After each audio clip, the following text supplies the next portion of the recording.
Hello, how are you? I hope you're having a good day. Today I wanted to talk about the trad wife trend, the trad wife, traditional wife.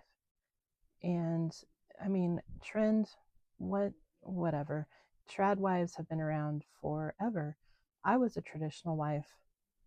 Here are some things that I think should be considered by anyone who is thinking of being a traditional wife, a traditional marriage, the traditional so called lifestyle. For one thing, I believe every woman should have enough money in her name that her husband knows that she has as her escape plan or safety net. Why? Sadly, I think that if a man knows his woman can leave at any moment, that probably restricts some of the behavior he may feel feel like he could use because he knows that she can leave.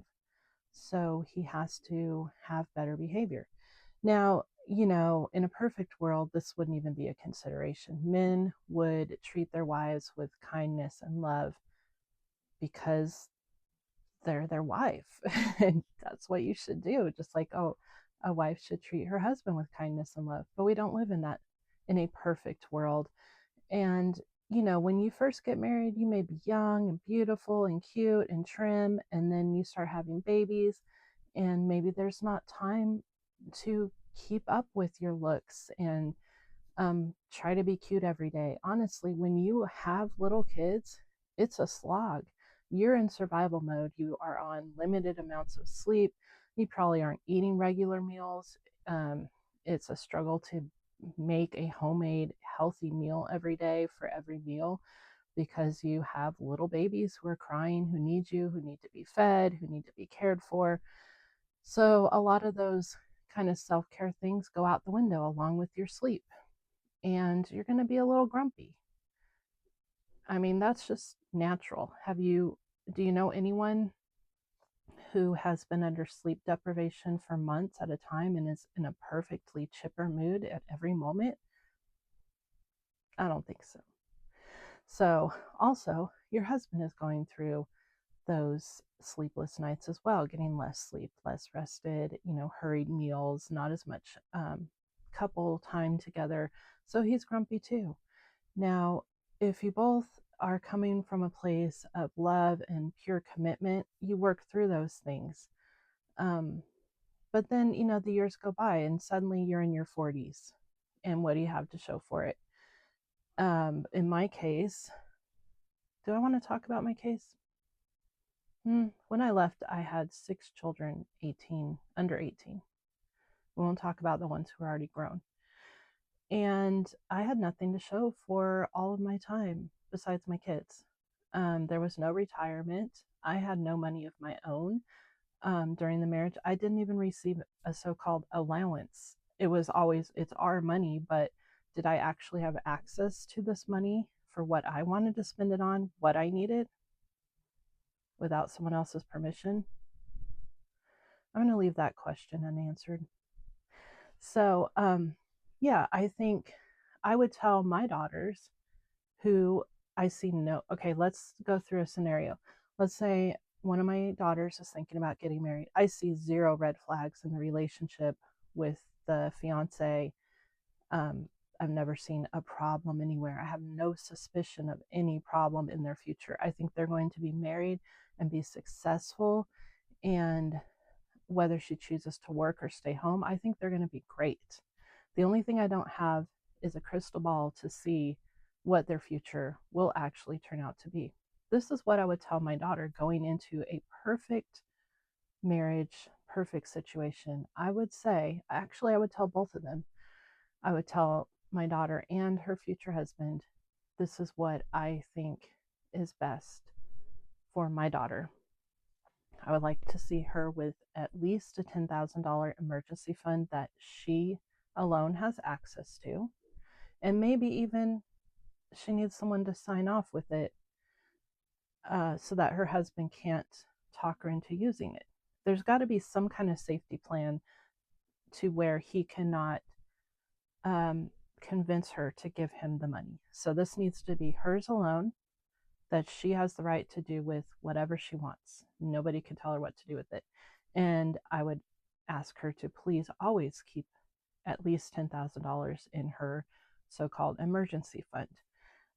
I would want her to have gone to school or some kind of training so that if, let's say, and let's not even say that her husband becomes whatever and wants to go off with some other chick. Let's just say he gets hurt or sick and he can't provide for the family.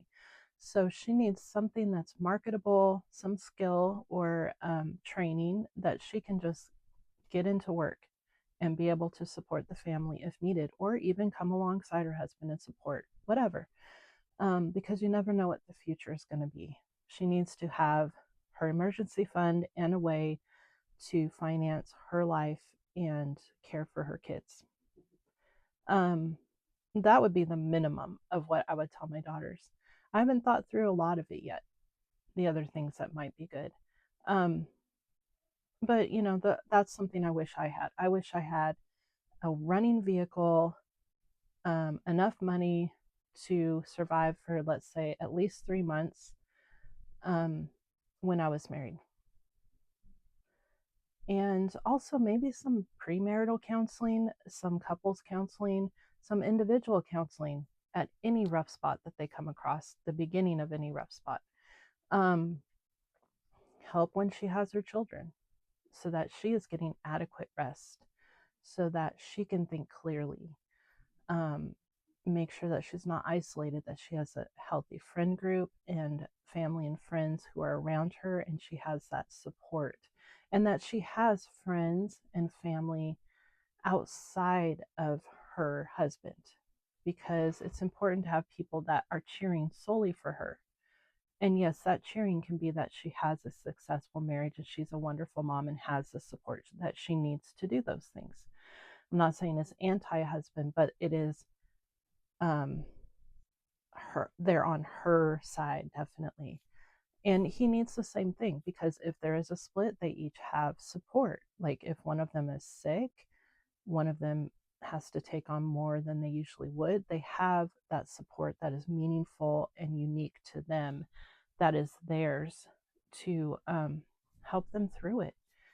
That they won't be isolated in any way, especially if they choose to go the tradwife route, that they have community support, close friends, they get out of the house, their life doesn't become constricted to just the household and the kids, that they have time away from the kids so that they can be themselves.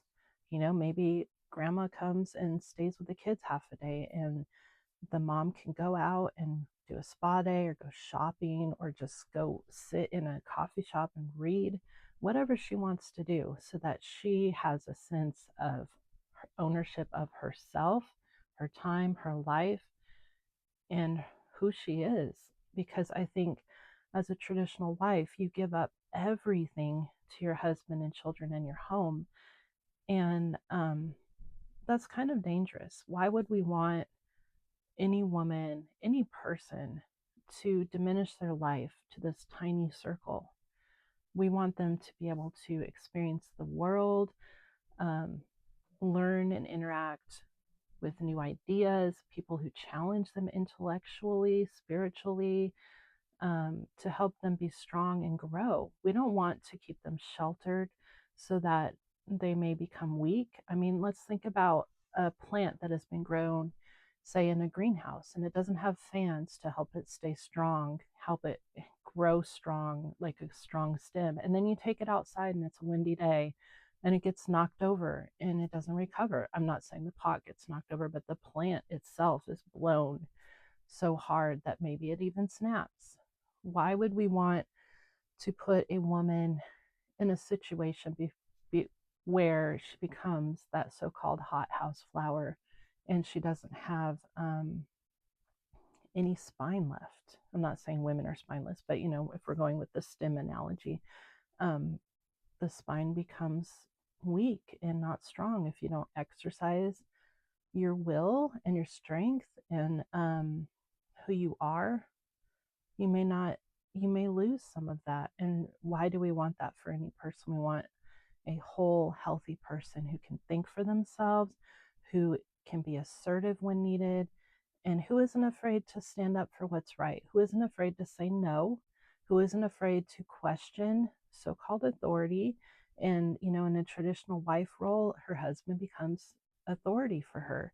I'm, I'm talking from my own experience here. And it's hard when you don't have your own money. Maybe you don't even have a vehicle to be assertive and stand up for what is right, to call someone out. And that doesn't mean you have to be mean about it. I mean, I always instruct my kids, like, when you are having a dispute with someone, you can go into it with kindness, you know? And of course, that depends on how that other person responds to you or even reacts, what in how you continue forward. But I want my daughters to have a strong circle of people who will back them up. I want them to have money, their own money, and I want them to have the freedom to come and go. And I want their husband to know that they are a whole person and that they should be loved and respected just like he would maybe respect a coworker. Is he going to do the same thing to a male coworker? No. And why? Because that person has autonomy, power, money. They can leave. So every wife, I believe, should have the ability to leave, the money to leave, the vehicle to leave, the support from family and friends to leave. Not that she needs to, but just to know that she has that confidence in who she is and that she can say no to something and she can not be coerced, not be under coercive control or any other type of abuse. And, I'm talking about a specific situation here, not in how women should treat men or anything else. I'm just saying what I think is right for women to know that they have an exit strategy and the confidence and strength that that gives them. Not saying that we need to be paranoid that our husband is going to treat us badly, so we have to have an exit strategy, but just to have choice, to have autonomy. And yes, I do believe husband and wives should become one, as the Bible says, and all of those things. But it doesn't mean that the husband should begin to domineer the wife. I believe way more in equal partnership now than I ever have in my life because I've seen what the idea of the submissive wife and all of these things can do, especially if there's coercive control in the relationship. That just sets it up for the woman to be so um, controlled and destroyed by another person that it's just so toxic, and it's actually really I want to say scary. I don't have a better word. I know that's kind of a lame word, but it really is. And why would we want to see anyone in our community treated that way? Why would we want to see our daughters, our sisters, our mothers, our friends, even our enemies subjected to that kind of control by someone else? It's, I don't want to say that it's slavery, but I'm just going to leave that word out there. And that's not to diminish anyone else's experience now or from the past, but to just say, should any human be subjected to another human um, in that way? And, that goes towards our children as well. How do we treat our kids? We can talk about that another day. But I feel like women in these situations are probably more controlled and subjected to dominance and power than even children are. And that's terrible. It's terrible no matter what culture, what part of the world you live in. And I don't know, how can we turn this around to positivity? And I don't like, toxic positivity. I'm not about that. But I do like to end on a hopeful note and an encouraging note. So I would just ask that you think about this, especially if you have daughters or you are a wife. Um, do you have enough of your own money or things that you could sell so that you could finance it to leave if you needed to? Do you have the ability to support yourself and your children if your husband was sick or, something worse happened? Are you able to care for yourself? Do you have um, that independence that you can rely on if needed? And I really think that if women had these things, that relationships would be stronger and better, because it would really encourage both parties to do their best to show up as healthy partners in their relationship, and to be loving and kind to one another, to be considerate and patient, and to really look after each other with care. Because when you're married, I feel like the person you're married to should, besides God or whatever your faith is, should be the most like important person in your life. And um as someone that you want to care for, like just this, I don't know what, I almost want to say like treasure, like a golden treasure, worthless. I don't mean worthless. I mean more like priceless, sorry, priceless treasure that you're going to do your best to care for properly and keep them looking beautiful and lovely and happy and joyful. Not to say we don't have our bad moments, but I mean, when you have a new baby, what is that? Baby is your priceless treasure. You do everything you can to support their growth and nurture them and keep them clean and safe and comfortable and happy. And, not to say that we shouldn't challenge each other in relationships. That's a normal part of a relationship because we're different and we have to work through those differences. And, sometimes that's difficult. But underneath all of that, the person you're married to, I would hope, is your priceless treasure that you love, and you would care for them as well as you would care for yourself. And if you saw your partner not being able to care for themselves, that would concern you, and you would want to help them care for themselves properly, because we elevate each other or we bring each other down. And let's hope that we're all in water that slowly comes up and brings all of our boats up together. And I mean, that's what I'm here for. I've lived through some things, I've learned things, I'm learning things. And I just pray that what I've learned helps to bring others up. I don't want to go up to the surface by myself. I want people up there with me. So, sorry this got so long. That is my take on the tradwife trend, whatever. And yeah, I hope that wherever you are, whatever you're doing, that today you're living in freedom and peace.